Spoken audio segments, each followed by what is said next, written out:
Welcome to Brevard News, your home for real news in Brevard County. My name is Kevin Jeffrey, your moderator, and as always, I'm joined by the Commish of District 1, County Commissioner Katie Delaney, as well as investigative reporter, the best in the business, Stale Bailey.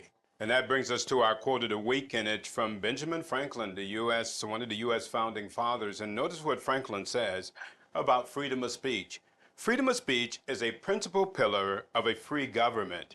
When this support is taken away, the constitution of a free society is dissolved, and tyranny is erected in its ruins. Republics and limited monarchies derive their strength and vigor from a popular examination into the actions of the magistrates. And that is so true. And I know that some of you don't like the fact of what people say.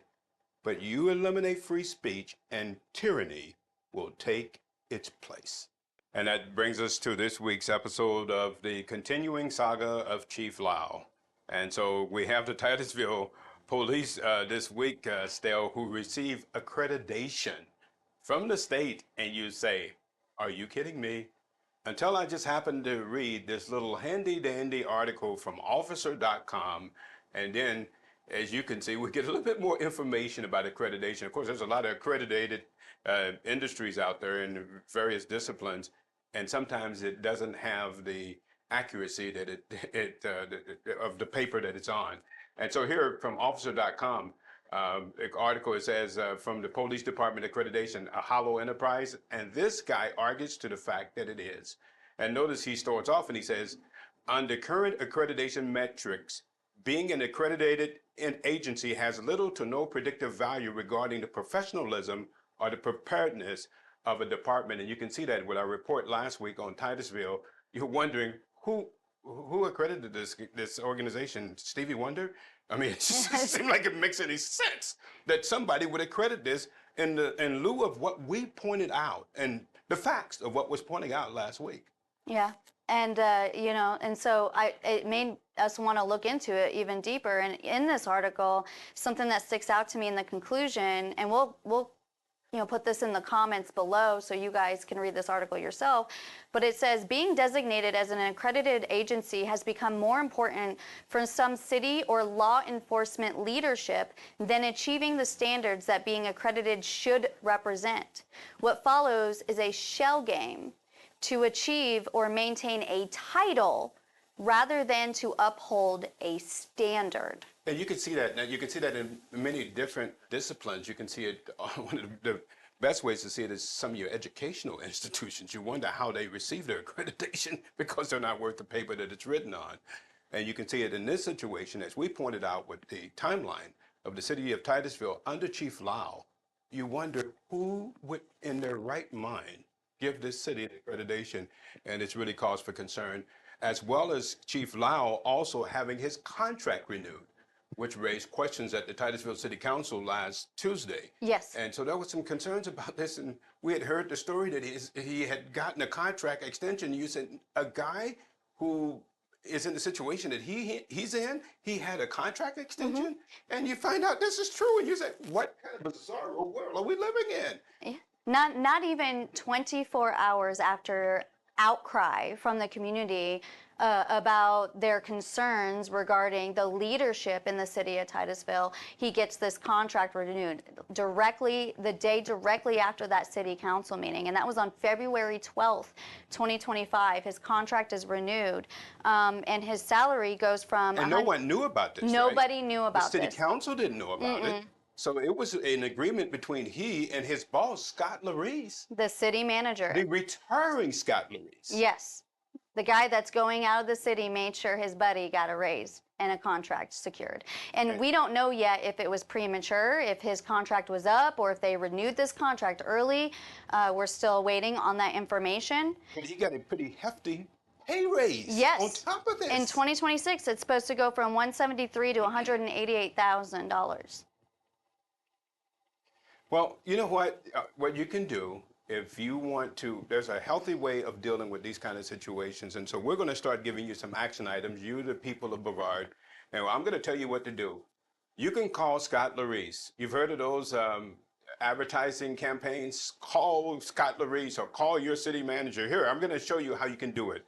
Here's Scott Larissa's number. It's 321-567-3702. That's the number to reach Scott Larissa at City Hall. So we're going to do this, and I'm going to show you how to call Scott Larissa. And I want you to be nice, be kind, just ask the question, why did you renew the contract of Chief Lau when there were people who were calling for his resignation? And so I'm going to show you when they answer the phone. Possible. Thank you. Please leave a message after the tone. When you have finished, please hang up or press the pound key for more options. Mrs. Matthews, my name is Kevin Jeffrey with Brevard News. Just wanted to ask one question.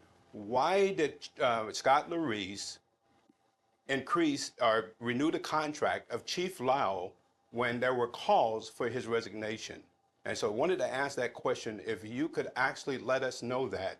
And so you can call me back. You have my phone number. Thank you very much.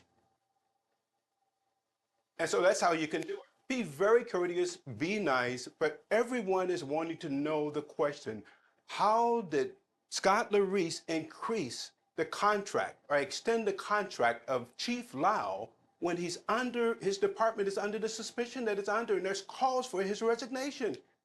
Is this the good old boys at work? I agree. That's a great way to say it.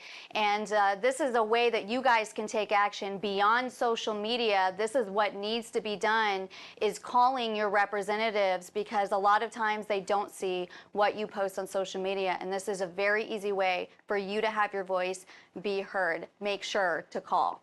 Remember, the number is 321-567-3702, and that's his number, Scott Larissa's number, who is the city manager, who is Lau's boss. Call him and let him know. And be courteous, be kind. You don't have to scream or curse. Don't do any of that.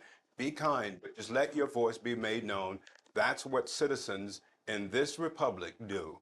Now that brings us also to Larissa's replacement. And so they are looking for a new city manager. And we've been told that what's going to happen is that they're trying to find a search firm that is going to gather candidates together, and when they pare the candidates down and we're not told at what number, then the citizens will be brought in to be able to have a say in on the candidates. Do you think that's a good process still?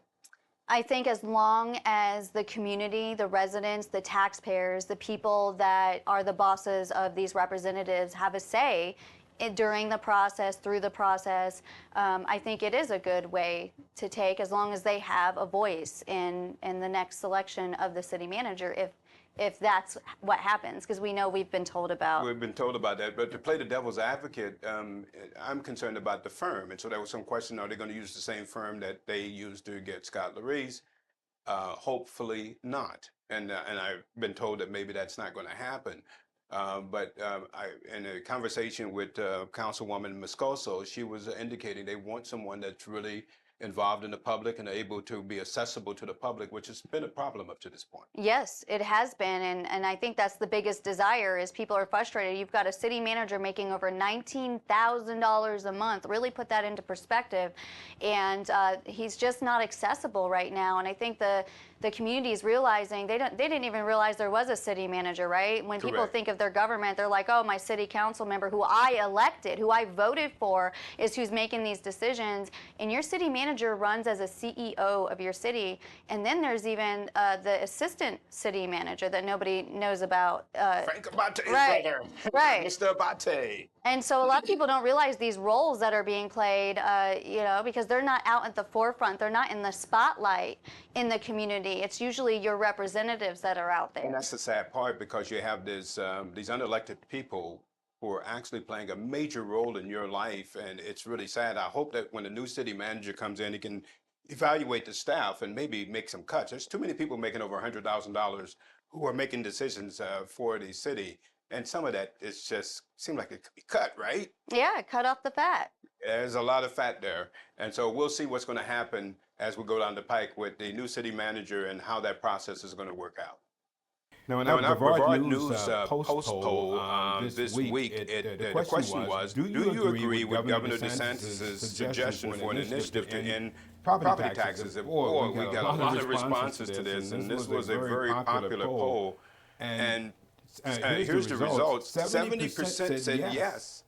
20% said no, and 10% said unsure. And there's a lot of people that said these people that are unsure that said no, they probably are renters.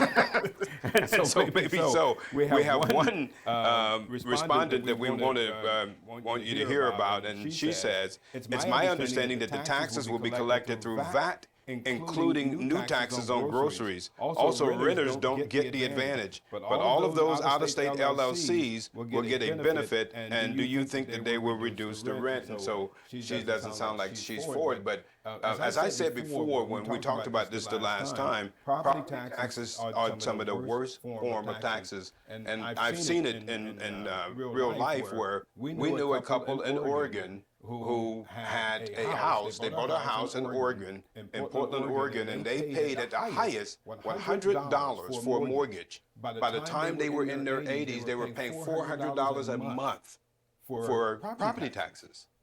And they couldn't afford it. And so what did the county of Multnomah do? They gave them reverse property taxes where they were so gracious to them that they could stay in their house, but as soon as they died, their heirs lost everything.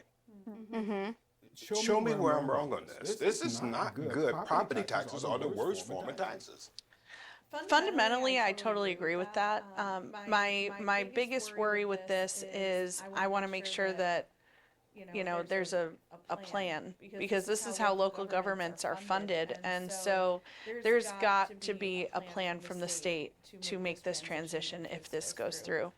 Now, like I said, fundamentally, I think that this is a great thing. I believe that when you pay for your home, you should own it outright. This is the whole thing about the United States of America.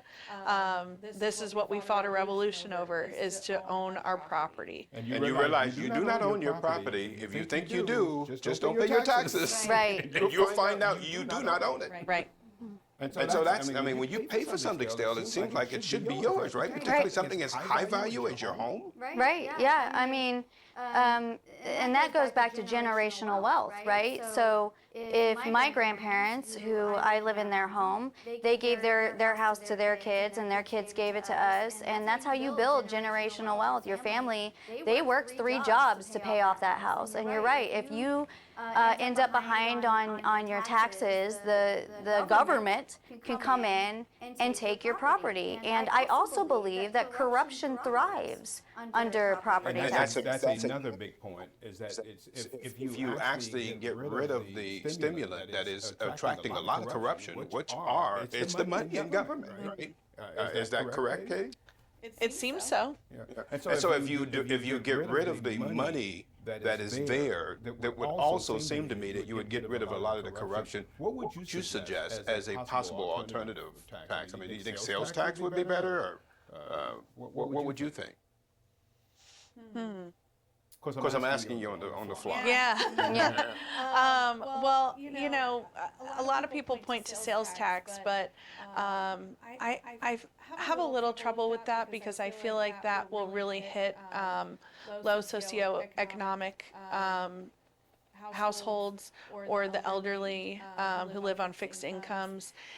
So I'm a little concerned about that, but I know that we have some really smart people here in the state of Florida, and people with economic degrees and things like that, and I'm hoping that they're going to come out with some really good ideas for us.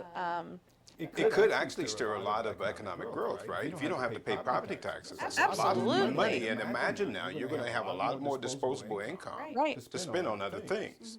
I mean, there are some people who are paying $3,000 or $5,000 or more in property taxes, depending on what your real estate is and how many you own and so forth. Right. I also think this commenter did bring up a couple good points, though, when they said all these out-of-state LLCs will get the benefit. And so there's other aspects to look at with this as well. And with rent being so astronomically high in the state of Florida right now, we do have a couple, things that should be addressed. Like, how are we going to address that? But I like the idea. I mean, I'll be honest, I'm a property owner, and I feel that the fact that the government can come in, because you won't be able to pay, $4,000 or $5,000 for your property taxes. They can come in, put a lien on your house, and they can take your house and sell it from underneath your feet. Which I just have never felt that's constitutional. How can you take someone's property from them? It's never made sense to me. Especially when your government, you don't feel like they're representing you. And so that's another thing with the taxes. I feel like, our firefighters, that's the perfect example. I feel like they're underfunded right now, and I'm not happy with how my taxes are being spent. Well, and the thing about it is there's other ways to actually fund things. And so you have to start thinking outside the box about how you can fund things. It doesn't have to do it the same way all the time. And you start with to me, the no starter is saying that that you can come in and take my property if I don't pay taxes. I just don't see where the founding fathers ever thought that was something that should be done. Right. Ever. It's the same with income tax. Correct. And you go back, and it wasn't until the 1913 that there were income taxes. Yeah, people joke about taxes. I mean, we're taxed on everything. We're taxed on our groceries. We're taxed on our... We are taxed to death. And the thing about it is the taxes equal corruption. I mean, that's where you see it. The more, and so you got these people who are just living off the government dole. I mean, all of the workers, the state workers, and they're just making a healthy living. It used to be that you would have to go into the private sector to make some of the high-dollar salaries that you're seeing government officials make now. And so Now you can just be a city manager or a county manager and feel really good. and just keep giving you separate raise. I mean, think about it, $18,000 a month. That's not a bad job if you can get it. So that's one of the reasons why we should get rid of property taxes, for sure. Now, that brings us to Palm Bay, and we're going to be doing some special stuff in Palm Bay, so you be waiting on it. We're going to actually extend our coverage there. We're going to extensively cover the Palm Bay area. And to that end, we were curious about this case of the speed cameras being removed out of the school zone. And so it seemed that they were trying to catch speeders in school zones. The problem was that there were some glitches in the cameras. And so the Palm Bay Police Department has paused its school zone speed cameras from issuing violations amid what it says are community concerns spurred on by system glitches. And it looked like that they were actually catching people when the school zones were not on, right? Is that what happened, Katie? And so what do you think about that? So people were getting 5, 6 tickets in this school zone, and it wasn't even during the times where it was supposed to be active. And so a lot of people were very concerned, and I'm glad that the Palm Bay City Council reacted quickly to this so that their citizens didn't get harmed in this. A resident of Palm Bay, Eileen Sepp, said this. She's been against adding cameras in that area since the beginning of the school year. And notice what she says, for me, it's always been a money-making deal, just another tool for the municipality to make money. Do you think that that's what it is? It wouldn't surprise me. I mean, of course they're gonna come back and say, oh, it's about making sure the kids are safe and so on. And everybody is for making sure kids are safe. But I mean, we have crossing guards. You can have a police officer sitting there. There are plenty of ways to do this without surveilling your community. Well, and that's a part of a larger issue, right?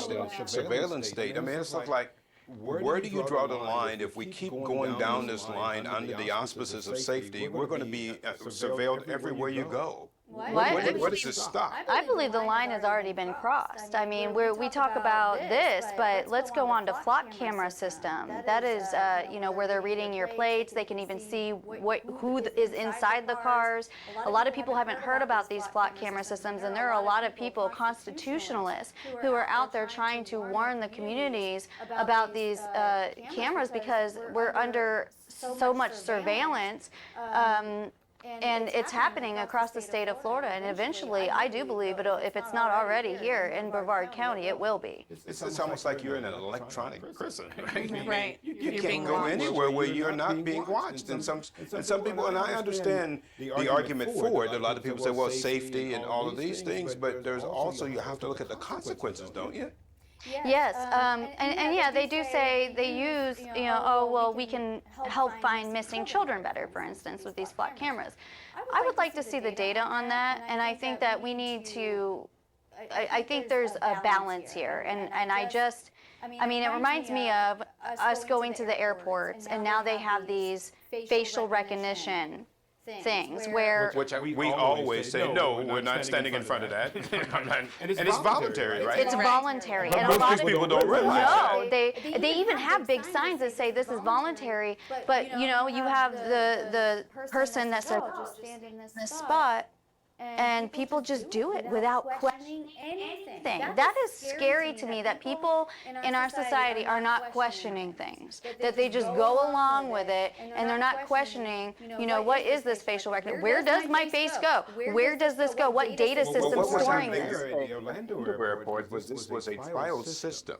And it was in the news that it was a trial system. And so when you go there, there is a sign right up on the camera that says this is voluntary. You don't have to do it. But as me and my wife noticed when we were flying out here recently, every single person, they just tell them, stand here. And like a drone, the people would just go there and stand, and you was like, yikes. Wow. No one ever questioned. There's a quote from Benjamin Franklin that I love to always say whenever this topic comes up, and it's those who would give up essential liberty to purchase a little temporary safety deserve neither liberty nor safety. And that's an appropriate quote, because this is what we have to ask the question, where is the line? And I agree with you, Stephanie, we've crossed over it. That if we're not careful, we're going to be like what's going on in China now. They are in a complete, total surveillance state. And I don't think that that's what the American people want.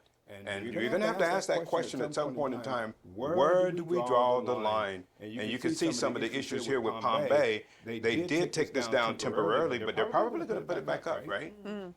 We'll have to follow that for sure. We will stay in contact and see. Hopefully, the people there will have a say in what goes on that on the school cameras. And now to the Commish Report with the Commish of District 1, Katie Delaney. And so, Katie, a lot of things going on this week.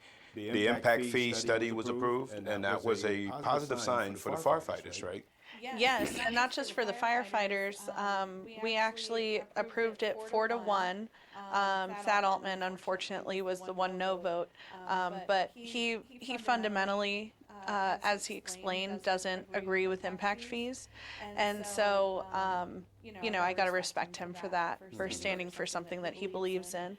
But originally, we were only going to go for the fire and EMS impact fee study, but now we're going to go out to request for proposal for the comprehensive study for all the impact fees. So explain again impact fees and how they work. Right, so when a developer comes in and they want to build a community, or when somebody builds a house, they have to pay impact fees for the impact that new building will have on the community. You know, more people will, you're using the roads, you're using all the different infrastructure, you're using the schools, you're using, you know, the fire and EMS services, you're using all of these things within the community. And so as you grow, the theory is that the new people that come in, they contribute to the infrastructure of the community. And so this is a better way of funding a lot of the issues than taxes. Right, it's one source. So the thing is that the issue that we're having with funding in the county, it's not going to be fixed by one thing. There are going to be many levers that are going to have to be pulled to properly fund our county.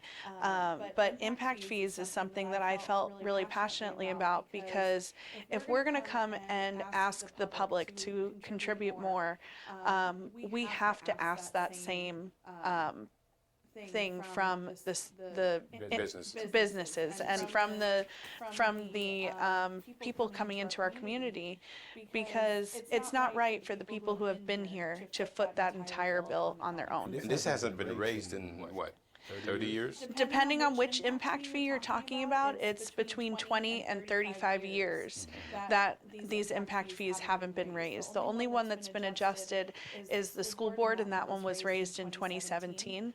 So we're not going to, the county does not raise the school impact fees. The school board takes care of that. So that won't be part of our study. And the lobbying services, what's going on with that? So we contract with a state lobbyist and a federal lobbyist, and those people are there to basically go to those entities and lobby for our needs in Brevard County. And so our current state lobbyist, Ron Book, he, from what I understand, is retiring possibly, and so we're going out for a request for proposal for a new lobbyist. And one of the things that I wanted to change with this contract is it seemed very focused on space, which is great, but we really need somebody who is going to be focusing on the needs of the public as well. So somebody that's going to go and fight for appropriations for different projects that we need in Brevard County. And, somebody that's going to go to FDOT and say, hey, what about Brevard County? We need some of that money for our roads. Because right now we are getting a small share compared to other counties to contribute to the different projects. And with the amount of growth that we're having in Brevard County, we need some state and federal funding to help And us. so these are just taxes that the citizens are paying into the state, various types of taxes that you're trying to get back into Brevard County? Exactly. We need to fight for our piece of the pie. Okay. Then the split Central and South Park advisory boards?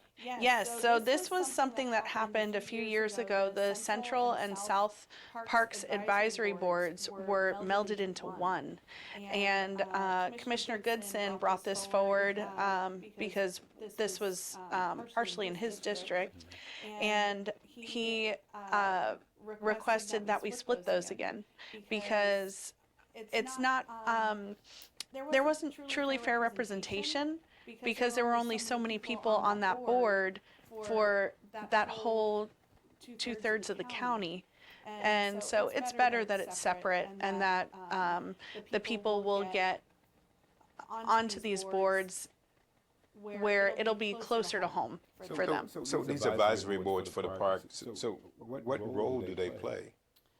So basically they'll go and for the parks boards, for instance, they'll go to the parks and they'll look at how they're being maintained. They'll see, are the bathrooms operational? Is the playground equipment safe?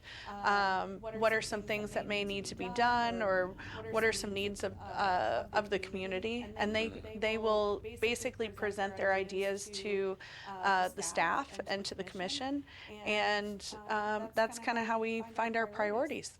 Okay, and then the last thing is that there's early voting coming up. We have two races. You have the seat to replace Debbie Mayfield and the seat that she won, but she was there for just a second, and then the seat to prevent Debbie Mayfield, seat 19, which is the Senate seat. And both of those elections are coming up, and it's April 1st. So you have early voting starts what? The 22nd of March? March 22nd through 29th. And then April 1st is voting day. And Is that an accident? Did they put it on? You put an election on April 1st? I mean, is this a message to somebody? I hope not.